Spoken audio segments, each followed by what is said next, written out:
The Art of War by Sun Tzu. Energy. Sun Tzu said, "The control of a large force is the same principle as the control of a few men. It is merely a question of dividing up their numbers." Fighting with a large army under your command is nowise different from fighting with a small one. It is merely a question of instituting signs and signals. To ensure that your whole host may withstand the brunt of the enemy's attack and remain unshaken, this is effected by maneuvers direct and indirect. That the impact of your army may be like a grindstone dashed against an egg, this is effected by the science of weak points and strong. In all fighting, the direct method may be used for joining battle, but indirect methods will be needed in order to secure victory.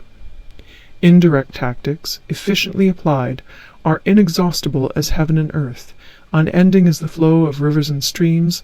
Like the sun and moon, they end but to begin anew. Like the 4 seasons, they pass away to return once more. There are not more than 5 musical notes, yet the combinations of these 5 give rise to more melodies than can ever be heard. There are not more than 5 primary colors, blue, yellow, red, white, and black, yet in combination they produce more hues than can ever be seen.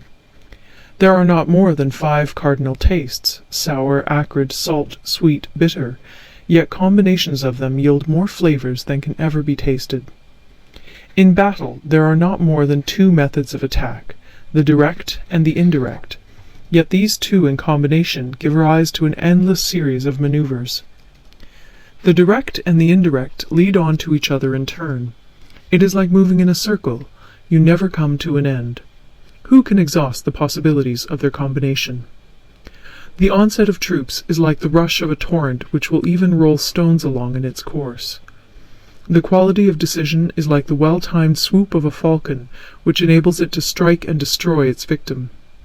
Therefore, the good fighter will be terrible in his onset and prompt in his decision. Energy may be likened to the bending of a crossbow, decision to the releasing of a trigger. Amid the turmoil and tumult of battle, there may be seeming disorder, and yet no real disorder at all. Amid confusion and chaos, your array may be without head or tail, yet it will be proof against defeat. Simulated disorder postulates perfect discipline. Simulated fear postulates courage. Simulated weakness postulates strength. Hiding order beneath the cloak of disorder is simply a question of subdivision. Concealing courage under their show of timidity presupposes a fund of latent energy. Masking strength with weakness is to be effected by tactical dispositions. Thus, one who is skillful at keeping the enemy on the move maintains deceitful appearances, according to which the enemy will act. He sacrifices something that the enemy may snatch at it. By holding out baits, he keeps him on the march. Then, with a body of picked men, he lies in wait for him.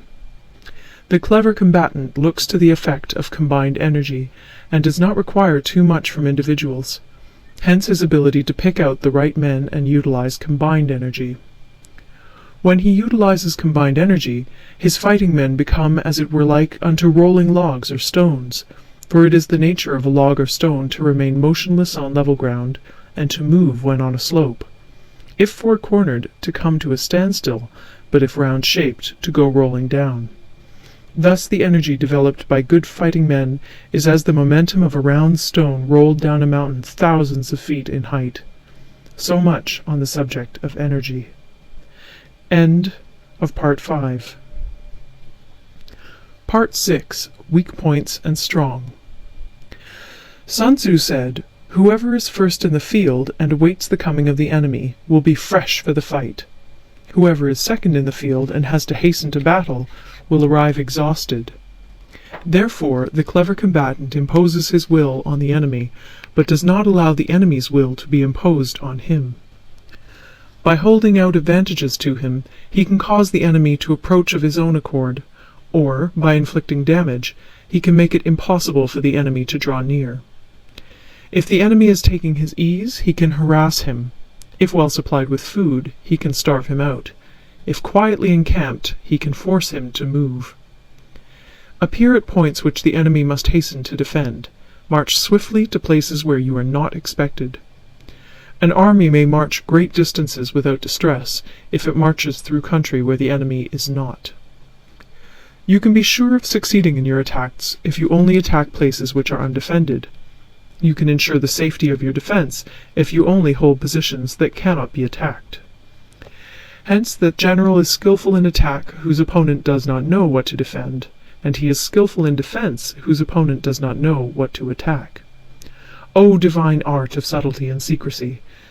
Through you we learn to be invisible, through you inaudible, and hence we can hold the enemy's fate in our hands. You may advance and be absolutely irresistible if you make for the enemy's weak points. You may retire and be safe from pursuit if your movements are more rapid than those of the enemy. If we wish to fight, the enemy can be forced to an engagement even though he be sheltered behind a high rampart and a deep ditch. All we need do is attack some other place that he will be obliged to relieve. If we do not wish to fight, we can prevent the enemy from engaging us even though the lines of our encampment be merely traced out on the ground. All we need do is throw something odd and unaccountable in his way. By discovering the enemy's dispositions and remaining invisible ourselves, we can keep our forces concentrated while the enemy's must be divided. We can form a single united body while the enemy must split up into fractions. Hence there will be a whole pitted against separate parts of a whole, which means that we shall be many to the enemy's few. And if we are able thus to attack an inferior force with a superior one, our opponents will be in dire straits. The spot where we intend to fight must not be made known, for then the enemy will have to prepare against a possible attack at several different points. And his forces being thus distributed in many directions, the numbers we shall have to face at any given point will be proportionately few. For should the enemy strengthen his van, he will weaken his rear. Should he strengthen his rear, he will weaken his van. Should he strengthen his left, he will weaken his right. Should he strengthen his right, he will weaken his left. If he sends reinforcements everywhere, he will everywhere be weak. Numerical weakness comes from having to prepare against possible attacks. Numerical strength from compelling our adversary to make these preparations against us. Knowing the place and the time of the coming battle, we may concentrate from the greatest distances in order to fight. But if neither time nor place be known, then the left wing will be impotent to succour the right equally impotent to succour the left, the van unable to relieve the rear, or the rear to support the van. How much more so if the furthest proportions of the army are anything under 100 li apart, and even the nearest are separated by several li? Though according to my estimate the soldiers of Yue exceed our own in number, that shall advantage them nothing in the matter of victory. I say then that victory can be achieved. Though the enemy be stronger in numbers, we may prevent him from fighting. Scheme so as to discover his plans and the likelihood of their success. Rouse him and learn the principle of his activity or inactivity. Force him to reveal himself so as to find out his vulnerable spots.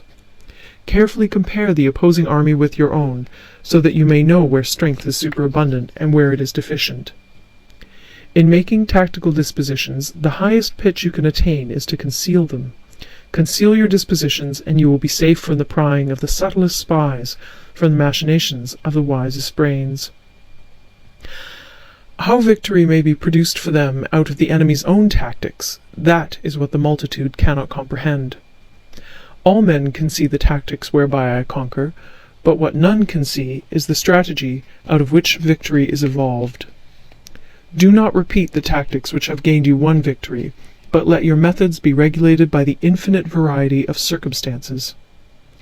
Military tactics are like unto water, for water in its natural course runs away from high places and hastens downwards. So in war, the way is to avoid what is strong and to strike at what is weak. Water shapes its course according to the nature of the ground over which it flows. The soldier works out his victory in relation to the foe whom he is facing. Therefore, just as water retains no constant shape, in warfare there are no constant conditions. He who can modify his tactics in relation to his opponent and thereby succeed in winning may be called a heaven-born captain. The 5 elements, water, fire, wood, metal, earth, are not always equally predominant. The 4 seasons make way for each other in turn. There are short days and long. The moon has its periods of waning and waxing.